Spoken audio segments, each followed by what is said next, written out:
Kasus dugaan penganiayaan yang menimpa perempuan berinisial YTT, 29, asal Kabupaten Bandung hingga mengalami luka berat kini tengah ditangani Polda Jabar. Perempuan itu diduga diculik dan disekap rekan prianya selama 3 tahun. Kabid Humas Polda Jabar, Kombes Hendra Rochmawan menyampaikan korban diduga mengalami penganiayaan yang dilakukan pria berinisial TH. Kasus ini pun terungkap setelah pelapor menerima informasi melalui WhatsApp dari seseorang yang tidak dikenal bahwa korban berada di instalasi gawat darurat, IGD, Rumah Sakit Hasan Sadikin, RSHS, Bandung. Keluarga YTR, 29, wanita yang menjadi korban penyekapan dan penganiayaan di Kabupaten Bandung mengungkap fakta mengejutkan. Diketahui selama 3 tahun terakhir, korban sulit dihubungi dan tidak pernah pulang ke rumahnya, yang berada di Kecamatan Ranca Ekek, Kabupaten Bandung. Adik korban, Syahrul Ulum, 26, mengatakan, hal itu terjadi sejak tahun 2023. Pada kala itu, Syahrul menyebutkan, sang kakak baru saja berkenalan dengan seorang pria berinisial TH, 30, di sebuah konser musik di kawasan kota Bandung. Sejak awal pertemuannya itu, korban diketahui menjalin asmara dengan pria tersebut. Orang itu, TH, pernah dibawa ke sini, ke rumah di Ranca Ekek. Waktu itu, posisinya ada saya dan Mamah. Kayak biasa aja, tidak ada hal yang aneh. Ngobrol seperti biasa saja, ujarnya kepada Tribun Jabar, Selasa, 16 Juni 2026. Namun rupanya, kunjungan tersebut menjadi hal yang terakhir kali Syahrul bertemu kakaknya.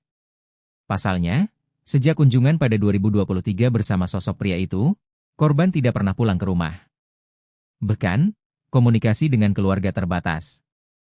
Padahal, kata Syahrul, kakaknya tersebut biasa pulang ke rumah di Ranca Ekek, seminggu sekali. Terlebih sebelum berkenalan dengan TH, korban YTR diketahui sedang bekerja di kawasan Pasteur, Kota Bandung. Semenjak saat itu langsung lost kontak aja sama Teteh. Sebenarnya komunikasi telepon ada, tapi cuman jarang. Itu juga susah. Kalau dihubungin susah. Kadang kalau dihubungin itu, bilangnya kasar. Kayak bukan kakak saya sendiri, ucapnya. Lebih lanjut dalam 3 tahun itu, Syahrul mengatakan, pihak keluarga hanya tahu kalau korban bekerja di Jakarta. Di mana kabar itu diketahui pihak keluarga dari korban yang mengatakan sudah resign di Bandung dan bekerja di Jakarta. Waktu sulit komunikasi itu, keluarga sempat memviral bahwa teteh saya hilang. Waktu itu, sempat diviralkan di Instagram, pencarian orang gitu. Terus teteh chat, marah-marah minta dihapus. Waktu itu janggal, kok beda, tapi ujungnya dihapus, katanya. Pada Rabu, 10 Juni 2026, Syahrul dan keluarga terkejut setelah mendengar kabar bahwa YTR sedang berada di rumah sakit.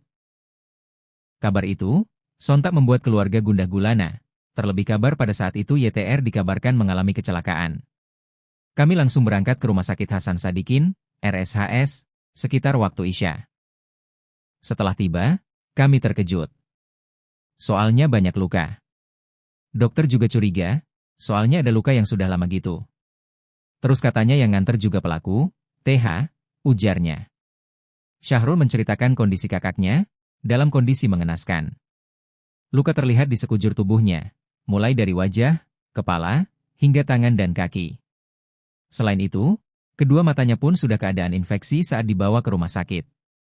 Sekarang masih dirawat. Kemarin sudah menjalani operasi bagian kepala. Semua lagi dirawat. Kondisi sudah bisa komunikasi, cuma masih sulit. Terus teteh sudah buta, matanya sudah tidak keselamatan, jadi udah nggak bisa melihat, ucapnya. Dengan kejadian itu, Syahrul mengungkapkan, pihak keluarga sudah melaporkan kejadian itu ke Polda Jawa Barat, Jumat, 12 Juni 2026. Dan hingga saat ini, pihak keluarga hanya mengharapkan petugas kepolisian segera menangkap pelaku.